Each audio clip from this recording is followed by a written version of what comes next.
Never cut tight to the wall.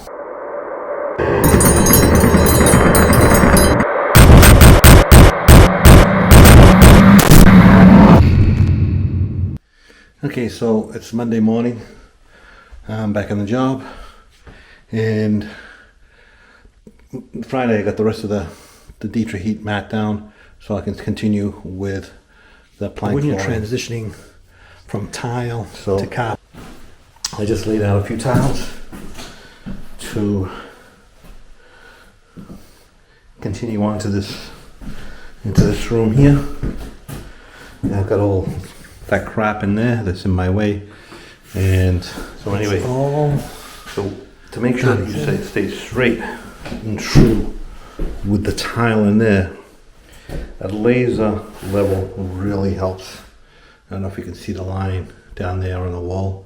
So I know I'm completely straight. So knowing that I'm completely straight, I can put some lines down now.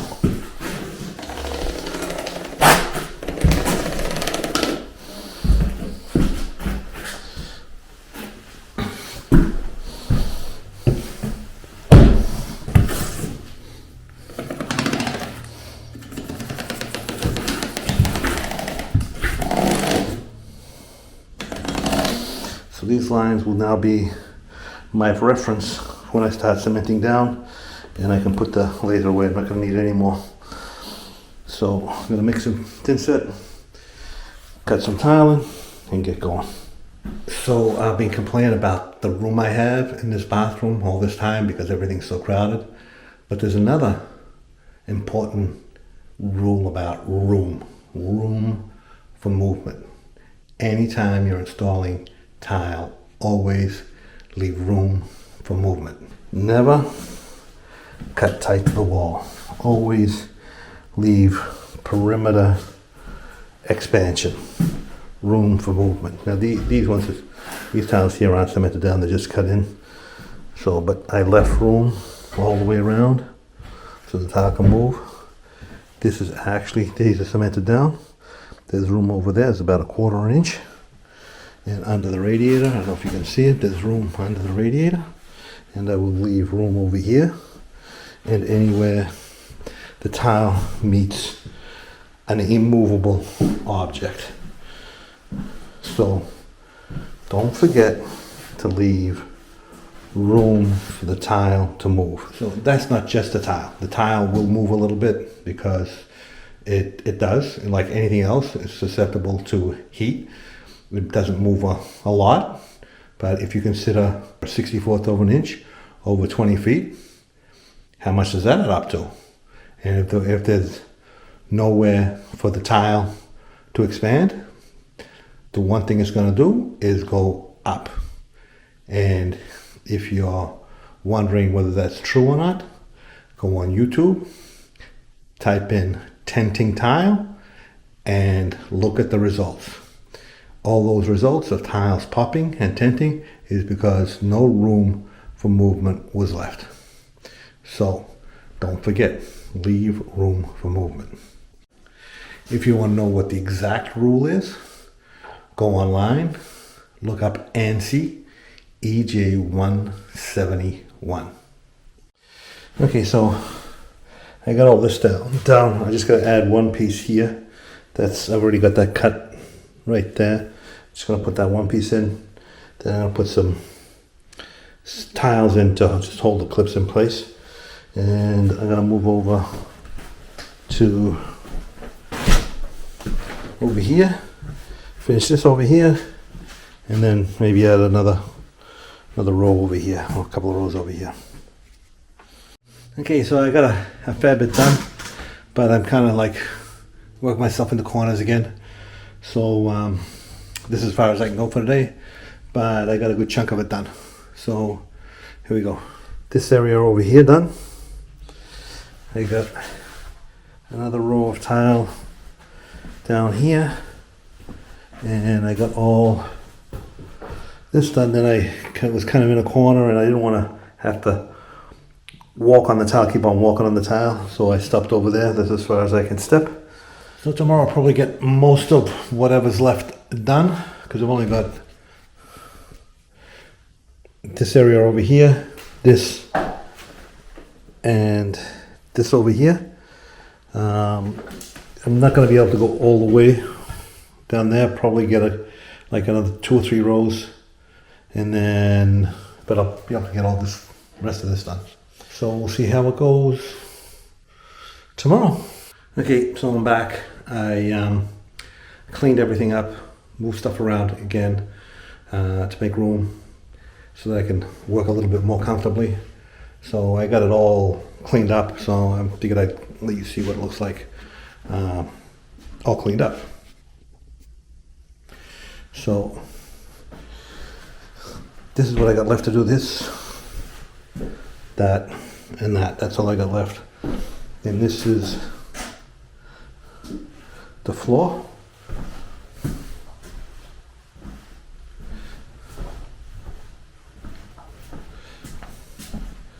And that's all done over there as well.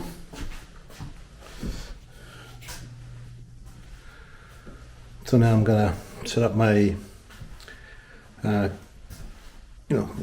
saw and my snap cutter in a more convenient position so that it doesn't get in my way like it was getting in my way before. Okay, so I'm at as far as I can go. I just got 2 little areas to do, and let me show you. So I just got like a couple tiles here to do over here, because the GC needs to fix this jam. He's going to come tomorrow morning and take care of that, so I couldn't put those couple tiles in. Over there I went as far as I could reach, because I just can't go any further without working on top of the tile. So I didn't want to work on top of the tile. This area is all done. That's all done. So a few hours tomorrow, a couple of hours tomorrow, I'll get this all finished, and that'll be it. Okay, so back today. I'm gonna finish this floor finally, and then tomorrow we'll grout. So let me just show you what we have. So this is what I got left. I put in, I think it was these last 4 rows in here yesterday, and I couldn't go any further. It might have been the 3, I'm not sure. I think it was, anyway, whatever. So now I can reach and finish that. The GC came, fixed the door. I'm going to put a Schluter metal at the end of the tile to protect the edge when we turn the rug. And so I'm just going to cut these few pieces in, cement that down, and then I get as much crap out of here as I can. Okay, so when you're transitioning from tile to carpet, you always want to protect the edge, especially when you got a carpet guy or someone else coming in to tuck the carpet. I'm going to do this one myself, so it's not a big deal. But if they ever decide to change the carpet in this room, you want the tile edge to be protected. So I like to use a Schluter metal. There's a bunch of different manufacturers that make very similar edges. So the leg goes under the tile, and that way when you tack in the carpet,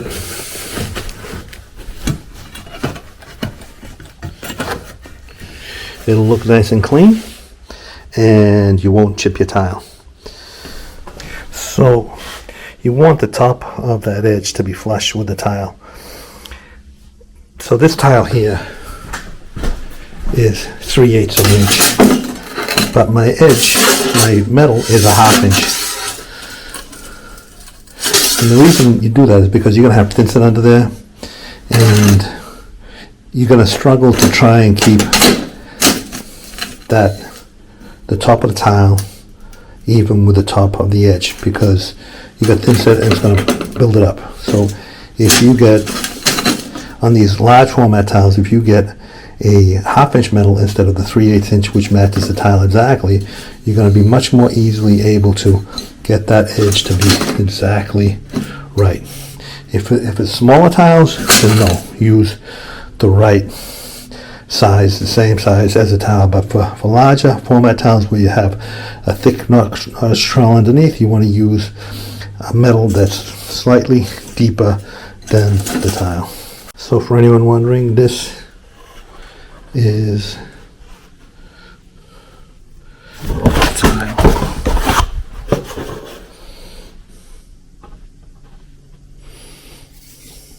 Okay, so I got it all cut in. There's nothing, these 2 rows aren't cemented down.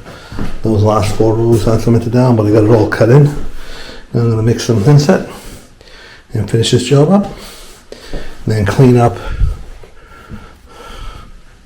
this entire area so tomorrow I can grout the floor. I did this whole floor with this cutter, the Montolit, and the IQ 228 Cyclone. The whole thing. Okay, so tile is all done, all finished. I'm just going to pull out these horseshoe spaces and pack up some of these tools to make room. Okay, so tile's all down and I cleaned up a little bit. So tomorrow I'm going to grout the floor first, and then I'm going to move everything out of the shower and then grab the shower. I cleaned, I'll take this down tomorrow because I don't have room in my truck to put this in right now. So this is the floor, all the stuff in the shower. So tomorrow I'll clear all this out. Now I'm going to take all this trash out of here, and tomorrow I'll knock out the remaining clips that I did today. So this whole floor will be clear and I'll be able to grout it and then move on to the shower and finish that. This is going to be the last day I'm grouting and caulking. So I cleaned up the entire floor and it's ready for grout. This is the floor. All cleaned up. I'll show you this in a second. Don't forget to like, subscribe, and hit that notification bell. Scraped out all the grout lines where there was thinset sticking up. I cleaned up any thinset that was on the tile. There might be a few spots left over, like here and there, but I'll get that when I'm grouting. And in here, there's no heat wire, so you don't have to worry about going too deep. In here where the heat wire is, when you're cleaning the grout lines, make sure you don't go too deep and cut the wire. So you gotta be very careful when there's heating wires. So when you got a larger floor, make your life easy. Get a grouting system. It's much more efficient and it actually works really well. The one I have, this one here by Ruby, and it consists of a sponge and rollers to wring out your sponge, and the sponge is actually cut into squares to pick up the grout, and this works really well. It really does a nice job, and it's a lot easier and a lot quicker and more efficient than you just using a sponge. And because it stays flat on the floor,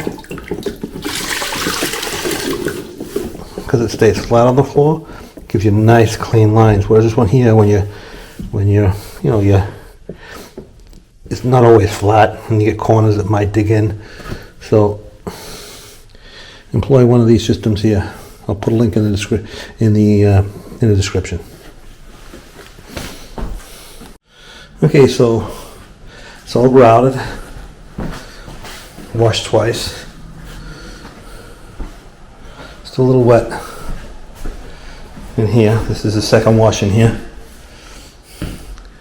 So now I'm gonna clear all this stuff in here and grout the shower. Okay, so floor's all grouted and I moved everything out of the shower. Now I'm getting ready to move to grout the shower stall. I got everything out of there. I put the toilet over there. I put it near where it goes. And I put leftover tile over here. And then I put the doors over here. It still leaves. And I got buckets and vacuum. And got some stuff in here. But anyway, so it's getting there. Now I'm gonna mix the grout. And first I'm gonna grout the top. And that way I can get this thing out of here. And then we'll go down to the bottom. Okay. So it's all done. Grouted, caulked, put the drain grates in.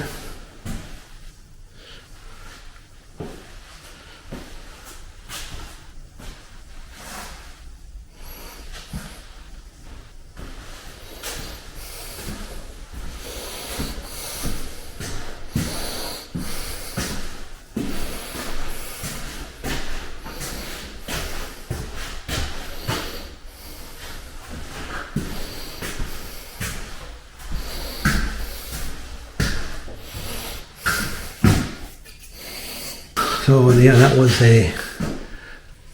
it took me a long time to get this one done with all the delays and all the problems that I had with stuff in the way. It's done now. On to the next one.